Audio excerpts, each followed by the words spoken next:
Canal Fantástico. Viva a fantasia! Canal Fantástico. Audiolivro Dom Casmurro. Pasta 3. Capítulo 13. Capitu. De repente ouvi bradar uma voz dentro da casa ao pé. Capitu! É no quintal. Mamãe? E outra vez na casa. Vem cá! Não me pude ter. As pernas desceram-me os 3 degraus que davam para a chácara e caminharam para o quintal vizinho.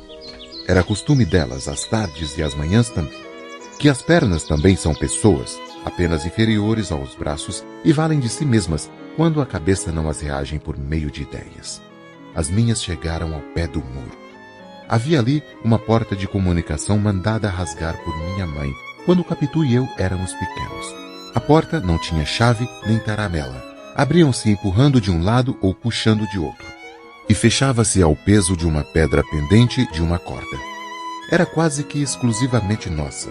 Em crianças, fazíamos visitas batendo de um lado e sendo recebidos do outro com muitas mesuras.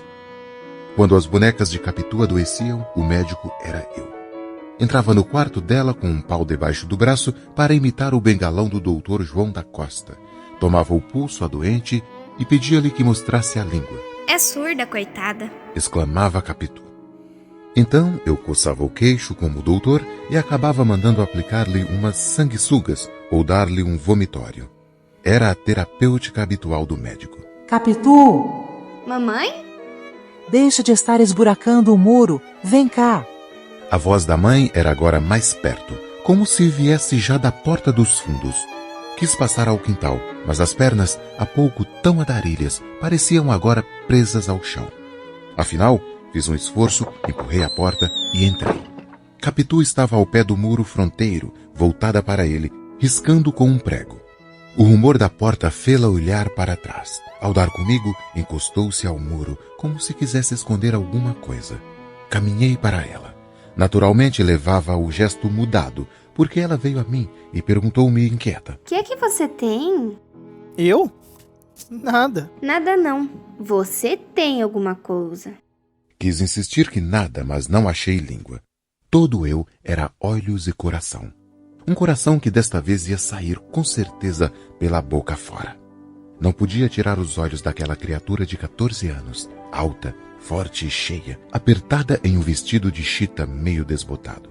Os cabelos grossos feitos em 2 tranças, com as pontas atadas uma à outra, à moda do tempo, desciam-lhe pelas costas. Morena, olhos claros e grandes, nariz reto e comprido, tinha a boca fina e o queixo largo. As mãos, a despeito de alguns orifícios rudes, eram curadas com amor. Não cheiravam a sabões finos nem águas de tocador, mas com água do poço e sabão comum, traziam-as sem mácula. Calçava sapatos de durac, rasos e velhos, a que ela mesma dera alguns pontos. O que é que você tem? Repetiu. Não é nada. Balbuciei finalmente. E emendei logo. É uma notícia. Notícia de quê? Pensei em dizer-lhe que ia entrar para o seminário e espreitar a impressão que ela faria. Se a consternasse, é que realmente gostava de mim. Se não, é que não gostava. Mas todo esse cálculo foi obscuro e rápido. Senti que não poderia falar claramente. Tinha agora a vista, não sei como. Então? Você sabe... Nisto olhei para o muro, o lugar em que ela estivera riscando, escrevendo ou esburacando, como dissera a mãe. Vi uns riscos abertos e lembrou-me o gesto que ela fizera para cobri-los. Então quis vê-los de perto e dei um passo. Capitu agarrou-me, mas, ou por temer que eu acabasse fugindo, ou por negar de outra maneira, correu adiante e apagou o escrito. Foi o mesmo que acendera em mim o desejo de ler o que era. Capítulo 14. A inscrição. Tudo o que contei no fim do outro capítulo foi obra de um instante. O que se lhe seguiu foi ainda mais rápido. Dei um pulo e antes que ela reparasse o muro, li estes 2 nomes abertos ao prego e assim dispostos. Bento Capitolina. Voltei-me para ela. Capitu tinha os olhos no chão, ergueu-os logo devagar e ficamos a olhar um para o outro. Confissão de crianças. Tu valias bem 2 ou 3 páginas, mas quero ser poupado. Em verdade, não falamos nada. O muro falou por nós. Não nos movemos. As mãos é que se estenderam pouco a pouco, todas quatro, pegando-se, apertando-se, fundindo-se. Não marquei a hora exata daquele gesto. Devia tê-la marcado. Sinto a falta de uma nota escrita naquela mesma noite, e que eu poria aqui com os erros de ortografia que trouxesse, mas não traria nenhum. Tal era a diferença entre o estudante e o adolescente. Conhecia as regras do escrever, sem suspeitar as do amar. Tinha orgias de latim e era virgem de mulheres. Não soltamos as mãos, nem elas se deixaram cair de cansadas ou de esquecidas. Os olhos fitavam-se e desfitavam-se, e depois de vagarem ao perto, tornavam a meter-se uns pelos outros. Padre Futuro estava assim diante dela como de um altar, sendo uma das faces a epístola e a outra o evangelho. A boca podia ser o cálix, os lábios a patena. Faltava dizer a missa nova, por um latim que ninguém aprende, e é a língua católica dos homens. Não me tenhas por sacrilégio, ouvinte devoto. A limpeza da intenção lava o que puder haver menos curial no estilo. Estávamos ali com o céu em nós. As mãos unindo os nervos faziam das duas criaturas uma só, mas uma só criatura seráfica. Os olhos continuavam a dizer coisas infinitas. As palavras de boca é que nem tentavam sair. Tornavam ao coração caladas como vinho. Capítulo 15. Outra voz repentina. Outra voz repentina, mas desta vez uma voz de homem. Vocês estão jogando siso? Era o pai de Capitu, que estava à porta dos fundos ao pé da mulher. Soltamos as mãos depressa e ficamos atrapalhados. Capitu foi ao muro e com o prego disfarçadamente apagou os nossos nomes escritos. Capitu, Papai? não me estragues o reboco do muro. Capitu riscava sobre o riscado para apagar bem o escrito. Pádua saiu ao quintal a ver o que era, mas já a filha tinha começado outra coisa. Um perfil que disse ser o retrato dele, e tanto podia ser dele como da mãe. Fê-lo rir era o essencial. De resto, ele chegou sem cólera, todo meigo, apesar do gesto duvidoso, ou menos que duvidoso, em que nos apanhou. Era um homem baixo e grosso, pernas e braços curtos, costas abauladas, donde lhe veio a alcunha de tartaruga, que José Dias lhe pôs. Ninguém lhe chamava assim lá em casa. Era só o agregado. Vocês estão jogando siso? Perguntou. Olhei para um pé de sabugueiro que ficava perto. Capitu respondeu por ambos. Estávamos sim, senhor. Mas Bentinho ri logo. Não aguenta. Quando eu cheguei à porta, não ria. Já tinha rido das outras vezes. Não pode? Papai quer ver? E séria fitou em mim os olhos, convidando-me ao jogo. O susto é naturalmente sério. Eu estava ainda sob a ação do que trouxe a entrada de Pádua, e não fui capaz de rir por mais que devesse fazê-lo, para legitimar a resposta de Capitu. Esta, cansada de esperar, desviou o rosto, dizendo que eu não ria daquela vez por estar ao pé do pai. E nem assim ri. Capitu, após 2 voltas, foi ter com a mãe, que continuava à porta da casa, deixando-nos a mim e ao pai encantados dela. O pai, olhando para ela e para mim, dizia-me cheio de ternura. Quem dirá que esta pequena tem 14 anos? Parece 17.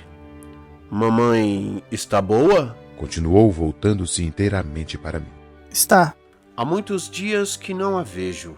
Estou com vontade de dar um capote ao doutor, mas não tenho podido. Ando com trabalhos da repartição, em casa, escrevo todas as noites que é um desespero. Negócio de relatório. Você já viu meu gaturamo? Está ali no fundo. E agora mesmo buscar a gaiola. Ande ver. Que o meu desejo era nenhum, cresce facilmente, sem ser preciso jurar pelo céu nem pela terra. Meu desejo era ir atrás de Capitu e falar-lhe agora do mal que nos esperava. Mas o pai era o pai, e demais amava particularmente os passarinhos. Tinha-os de várias espécie, cor e tamanho. A área que tinha no centro da casa era cercada de gaiolas de canários que faziam cantando um barulho de todos os diabos. Trocava pássaros com outros amadores, comprava-os, apanhava alguns no próprio quintal, armando aos sapões. Também se adoeciam, tratava deles como se fosse gente. Capítulo 16. O administrador interino. Pádua era empregado em repartição dependente do Ministério da Guerra. Não ganhava muito, mas a mulher gastava pouco e a vida era barata. Demais, a casa em que morava, assobradada como a nossa, posto que menor, era propriedade dele. Comprou-a com a sorte grande que lhe saiu no meio bilhete de loteria, 10 contos de réis. A primeira ideia do Pádua, quando lhe saiu o prêmio, foi comprar um cavalo do cabo, um adereço de brilhantes para a mulher, uma sepultura perpétua de família, mandar vir da Europa alguns pássaros, etc. Mas a mulher, esta Dona Fortunata, que ali está à porta dos fundos da casa em pé, falando à filha, alta, forte, cheia como a filha, a mesma cabeça, os mesmos olhos claros, a mulher é que lhe disse que o melhor era comprar a casa e guardar o que sobrasse para acudir às moléstias grandes. Pádua hesitou muito. Afinal, teve de ceder aos conselhos de minha mãe, a quem Dona Fortunata pediu auxílio.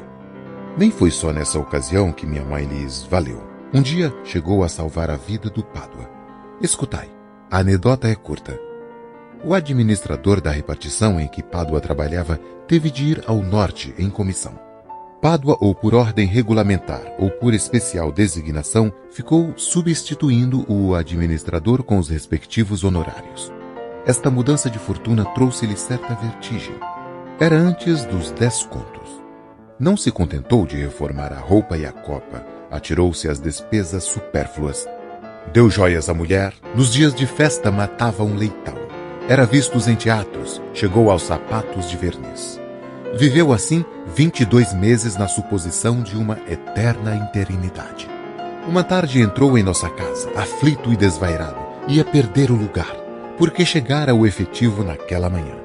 Pediu à minha mãe que velasse pelas infelizes que deixava. Não podia sofrer a desgraça, matava-se.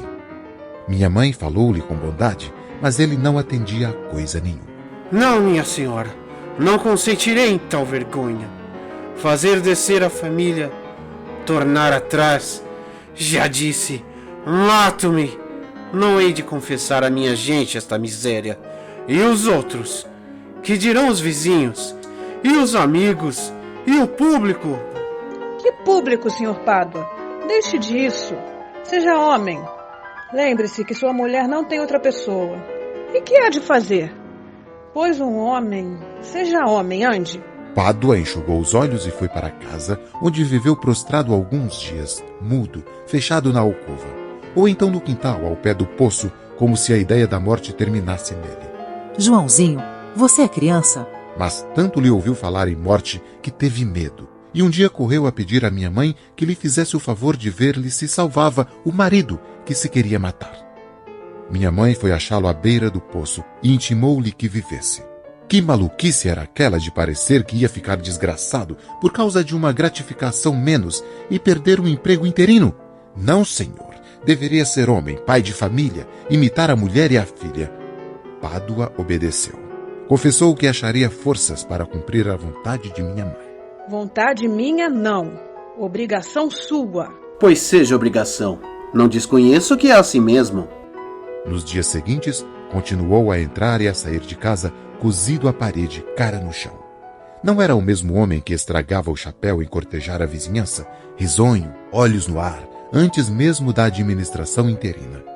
Vieram as semanas, a ferida foi sarando.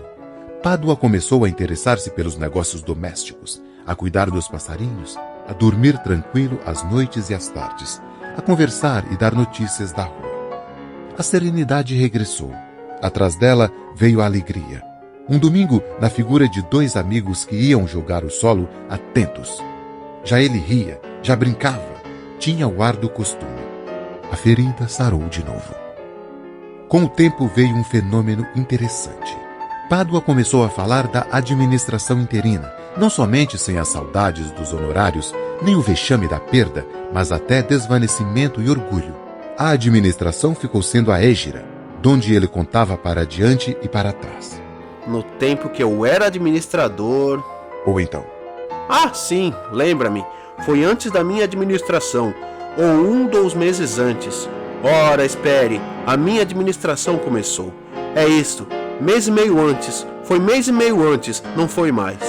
Ou ainda, Justamente, havia já 6 meses que eu administrava. tal é o sabor póstumo das glórias interinas. José Dias bradava que era a vaidade sobrevivente. Mas o padre Cabral, que levava tudo para a escritura, dizia que com o vizinho Pádua se dava a lição de Elifaz a Jó. Não desprezes a correção do Senhor. Ele fere e cura. Capítulo 17. Os vermes. Ele fere e cura.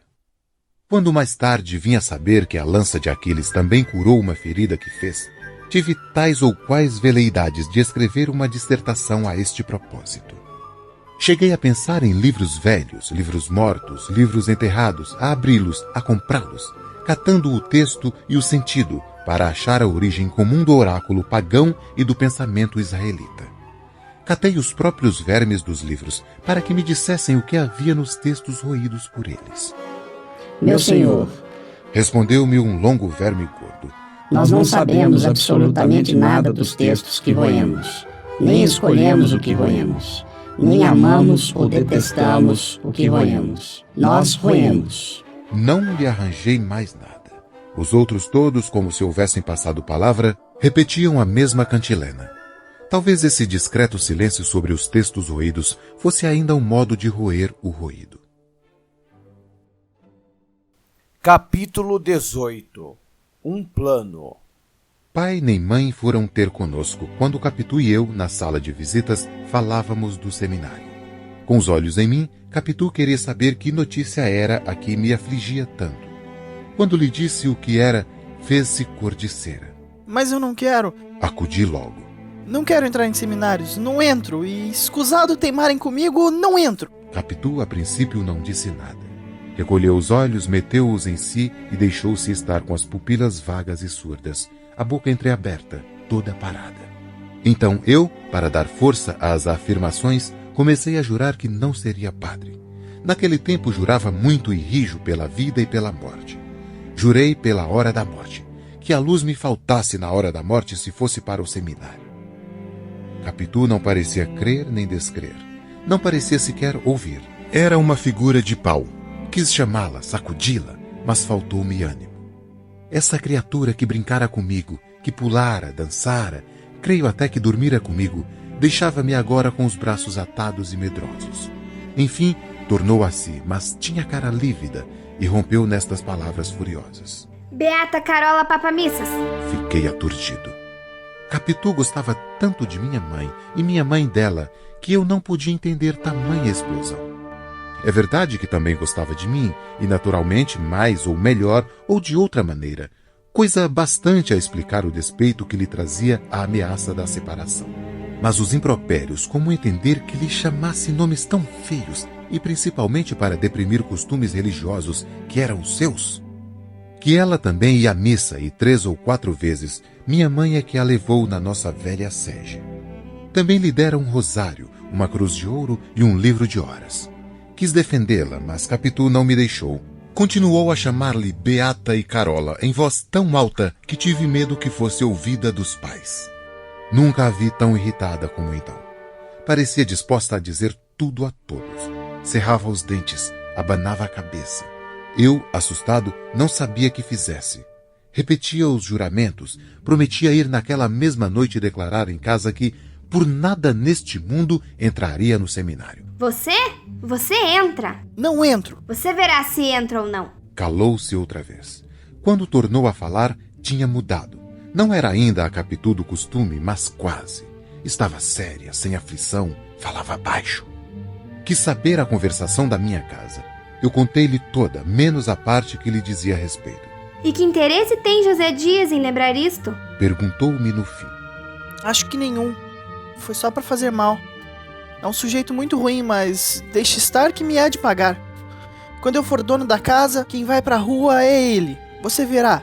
Não me fica um instante. Mamãe é boa demais, dá-lhe atenção demais. Parece até que chorou. José Dias? Não, mamãe. Chorou por quê? Não sei.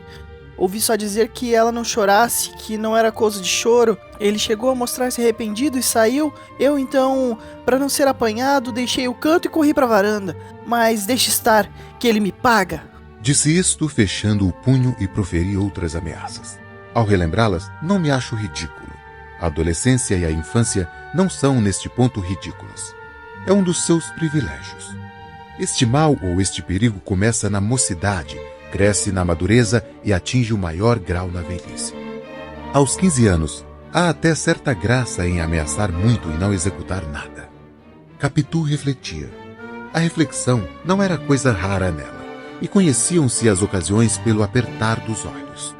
Pediu-lhe algumas circunstâncias, mas as próprias palavras de uns e de outros e o tom delas. Como eu não queria dizer o ponto inicial da conversa, que era ela mesma, não lhe pude dar toda a significação. A atenção de Capitu estava agora particularmente nas lágrimas de minha mãe. Não acabava de entendê-las. Em meio disto, confessou que certamente não era por mal que minha mãe me queria fazer padre.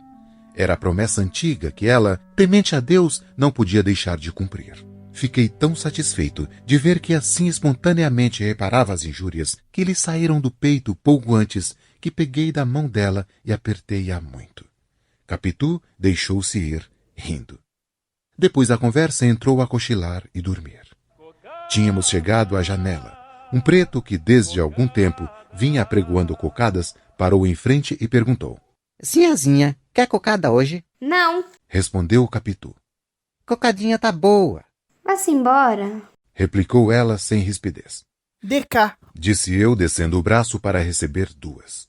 Comprei-as, mas tive de as comer sozinho. Capitu recusou. Vi que em meio da crise eu conservava um canto para as cocadas, o que tanto pode ser perfeição como imperfeição, mas o momento não era para definições tais. Fiquemos em que a minha amiga, apesar de equilibrada e lúcida, não quis saber de doce, e gostava muito de doce. Ao contrário, o pregão que o preto foi cantando, o pregão das velhas tardes, tão sabido do bairro e da nossa infância. Chora, menina, chora, chora porque não tem vintém. Chora, menina, chora, chora porque não tem vintém. Cocada. A modo que lhe deixara uma impressão aborrecida, datuada não era. Ela a sabia de cor e de longe. Usava repeti-la nos nossos jogos da puerícia, rindo, saltando, trocando os papéis comigo, ora vendendo, ora comprando um doce ausente. Creio que a letra destinada a picar a vaidade das crianças foi que a enjoou agora, porque logo depois me disse: se eu fosse rica, você fugia, metia-se no paquete e ia para a Europa. Dito isto, espreitou-me os olhos, mas creio que eles não lhe disseram nada, ou só agradeceram a boa intenção. Com efeito, o sentimento era tão amigo que eu podia escusar o extraordinário da aventura. Como vês, Capitu, aos 14 anos, tinha já ideias atrevidas, muito menos que outras que lhe vieram depois. Mas eram só atrevidas em si, na prática, faziam-se hábeis, sinuosas, surdas, e alcançavam o fim proposto, não de salto, mas aos saltinhos. Não sei se me explico bem. Supondo uma concepção grande executada por meios pequenos. Assim, para não sair do desejo vago e hipotético de me mandar para a Europa, Capitu, se me pudesse cumpri-lo, não me faria embarcar no paquete e fugir. Estenderia uma fila de canoas daqui até lá, por onde eu, parecendo ir à fortaleza da Laje em ponte movediça, iria realmente até Bordeaux, deixando minha mãe na praia à espera. Tal era a feição particular do caráter da minha amiga.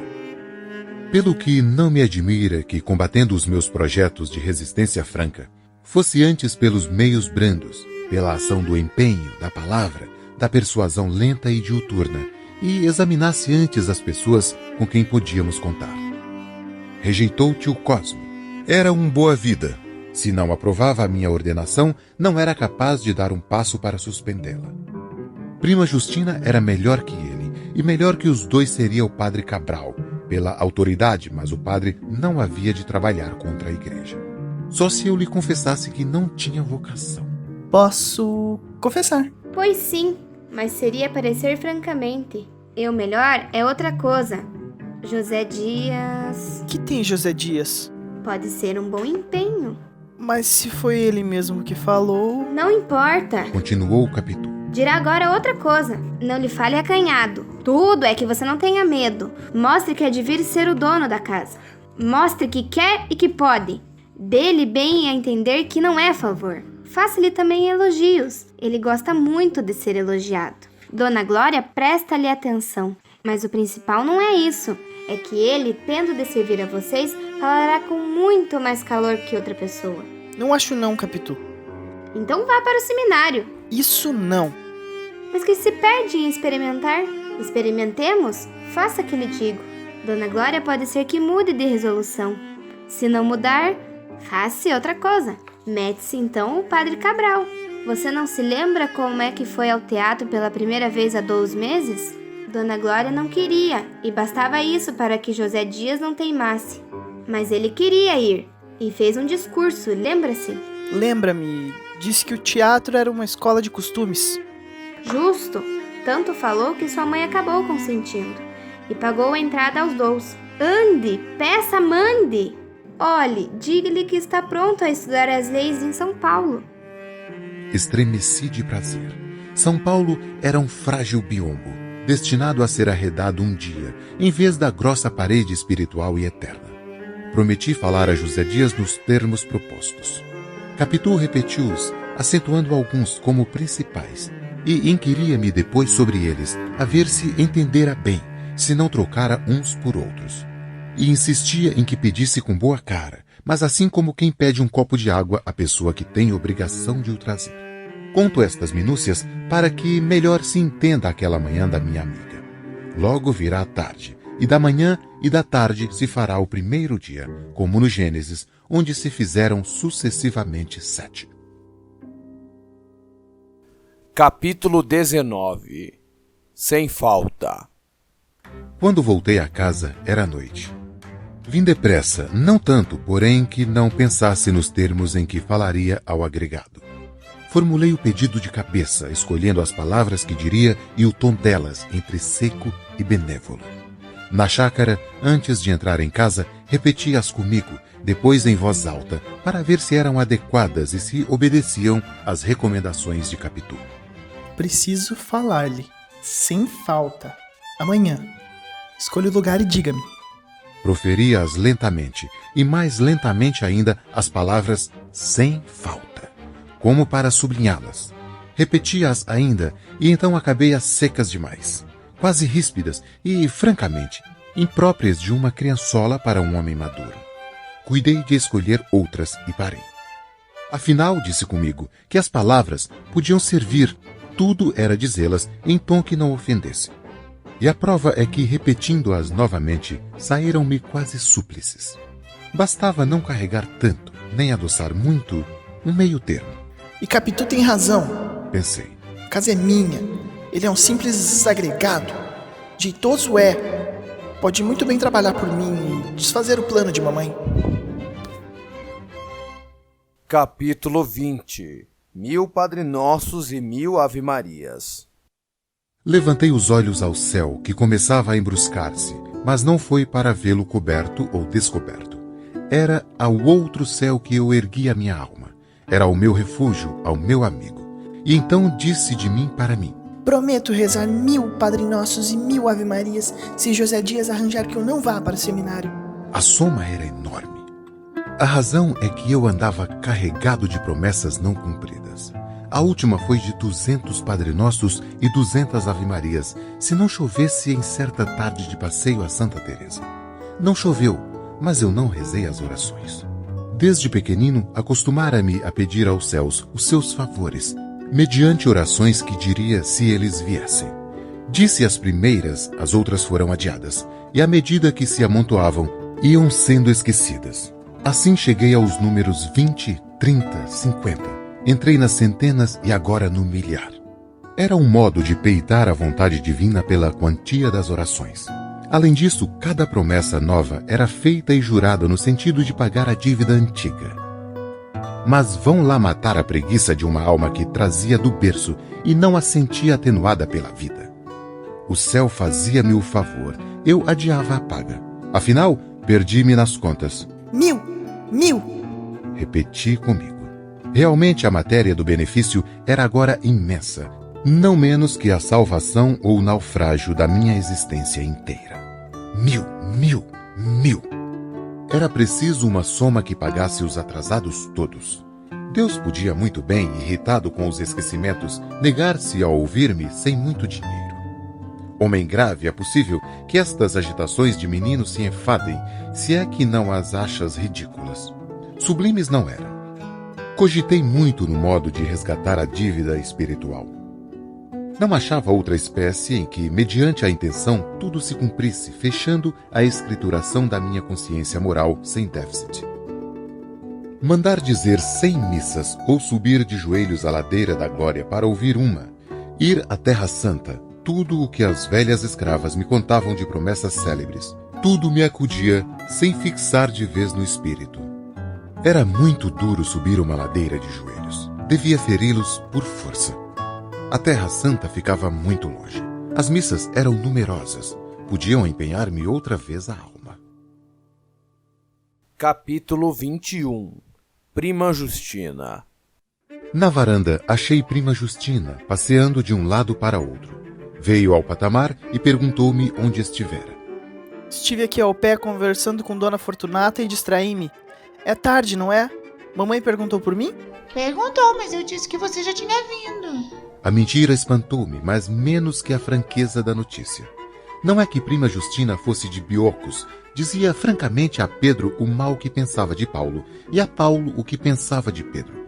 Mas confessar que mentira é que me pareceu novidade. Era quadragenária, magra e pálida, boca fina e olhos curiosos. Vivia conosco por favor de minha mãe e também por interesse. Minha mãe queria ter uma senhora íntima ao pé de si e antes parenta que estranha. Passeamos alguns minutos na varanda, alumiada por um lampião.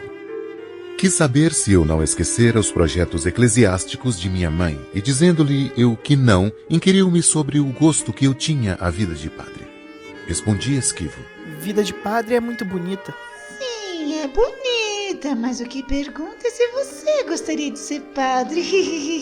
Explicou rindo. Eu gosto do que mamãe quiser. Prima Glória deseja muito que você se ordene, mas ainda que não desejasse, há cá em casa que lhe meta isso na cabeça. Quem é? Ora, quem? Quem é que há de ser? Primo Cosmo não é. E que não se importa com isso. Eu também não. José Dias? Concluí. Naturalmente. Enruguei a testa interrogativamente como se não soubesse nada. Prima Justina completou a notícia dizendo que ainda naquela tarde José Dias lembrara a minha mãe a promessa antiga. Prima Glória pode ser que, passando os dias, vai esquecendo a promessa.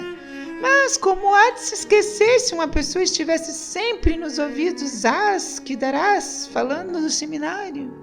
E os discursos que ele faz, os elogios da igreja, que a vida de padre é isso, que é aquilo, tudo aquelas palavras que só ele conhece. E aquela afetação, note, que é só para fazer mal, porque ele é tão religioso como este lampião. Pois é verdade, ainda hoje. Você não se dê por achado. Hoje à tarde falou como você não imagina. Mas falou à toa? Perguntei a ver se ela contava a denúncia do meu namoro com a vizinha. Não contou.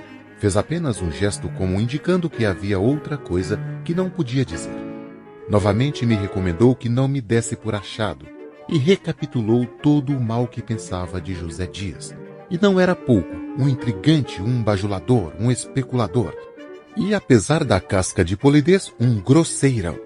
Eu, passados alguns instantes, disse: Prima Justina, a senhora era capaz de uma coisa? De quê? Era capaz de... Suponha que eu não gostasse de ser padre, a senhora podia pedir à mamãe... Isso não. Atalhou prontamente. Prima Glória tem esse negócio firme na cabeça e não há nada no mundo que faça mudar a resolução. Só o tempo. Você ainda era pequenino. Já ela contava isso a todas as pessoas da nossa amizade. Ou só conhecidas. Lá avivar-lhe a memória, não. Eu não trabalho para a desgraça dos outros, mas também pedir outra coisa não peço. Se ela me consultasse bem, se ela dissesse: Prima Justina, você que acha? A minha resposta é: Prima Glória, eu penso que se ele gosta de ser padre, pode ir, mas se não gosta, melhor é ficar. Eu que diria, e direi se ela me consultar algum dia. Agora ir falar-lhe sem ser chamado, não faço.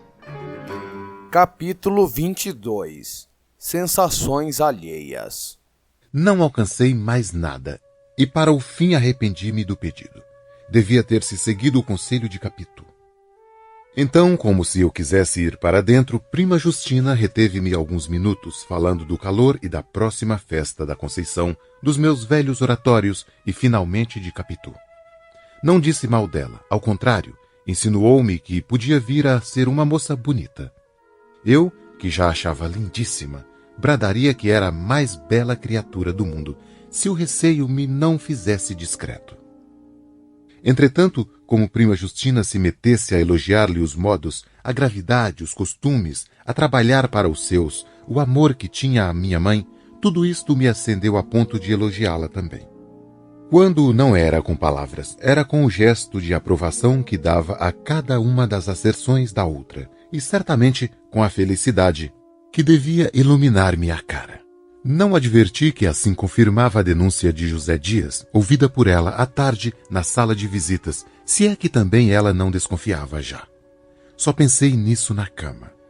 Só então senti que os olhos de prima Justina, quando eu falava, pareciam apalpar-me, ouvir-me, cheirar-me, gostar-me, fazer o ofício de todos os sentidos. Ciúmes não podiam ser. Entre um pirralho da minha idade e uma viúva quarentona, não havia lugar para ciúmes. É certo que, após algum tempo, modificou os elogios a Capitu e até lhe fez algumas críticas. Disse-me que era um pouco trêfega e olhava por baixo. Mas ainda assim, não creio que fossem ciúmes. Creio antes... Sim, creio isto. Creio que prima Justina achou no espetáculo das sensações alheias uma ressurreição vaga das próprias.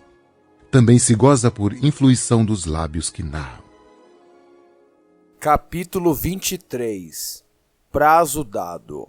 Preciso falar-lhe amanhã sem falta. Escolha o lugar e diga-me. Creio que José Dias achou desusado este meu falar. O tom não me saíra tão imperativo como eu receava, mas as palavras o eram, e o não interrogar, não pedir, não hesitar, como era próprio da criança e do meu estilo habitual, certamente lhe deu ideia de uma pessoa nova e de uma nova situação. Foi no corredor quando íamos para o chá. José Dias vinha andando cheio da leitura de Walter Scott, que fizera a minha mãe e a prima Justina. Lia cantando e compassado. Os castelos e os parques saíam maiores da boca dele. Os lagos tinham mais água e a abóbada celeste contavam alguns milhares mais de estrelas centelhantes. Nos diálogos, alternava o som das vozes que eram levemente grossas ou finas, conforme o som dos interlocutores, e reproduziam com moderação a ternura e a cólera. Ao despedir-se de mim na varanda, disse-me ele: amanhã, na rua, tem umas compras que fazer. Você pode ir comigo. Pedirei à mamãe. É dia de lição? A lição foi hoje. Perfeitamente. Não lhe pergunto o que é. Afirmo desde já que é matéria grave e pura. Sim, senhor. Até amanhã. Fez-se tudo o melhor possível. Houve só uma alteração. Minha mãe achou o dia quente e não consentiu que eu fosse a pé. Entramos no ônibus à porta da casa. Não importa, disse-me José Dias. Podemos apear-nos à porta do passeio público.